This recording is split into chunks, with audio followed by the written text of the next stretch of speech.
نہیں اپنے پیروکاروں کو تیار کیوں نہیں کرتے؟ تم کہتے ہو ہم حدیث پہ بڑا عمل کرنے والے ہیں، ہم بخاری پڑھنے والے ہیں، ہم مسلم پڑھنے والے ہیں، ہم فلاں پڑھنے والے ہیں۔ آج کہاں گئے تم؟ نکل کے میدان میں کیوں نہیں آتے؟ وہ جس نبی کی حدیثیں پڑھتے ہو اس نبی کی جو ہے وہ عزت پر پہرا نہیں دے سکتے۔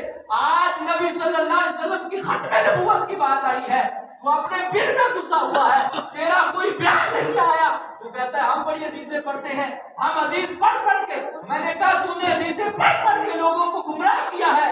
اگر لوگوں کو بتایا ہوتا کہ حدیث والے کا مقام کیا ہے، حدیث والے کی ختم نبوت کا کیا مقام ہے، تو آج تیرے پیروکار جو ہے وہ اپنے گھروں میں چھپے نہ ہوتے، بلکہ سڑکوں پہ نکل کر یہ نعرہ لگانے والے ہوتے کہ تاجدار ختم نبوت۔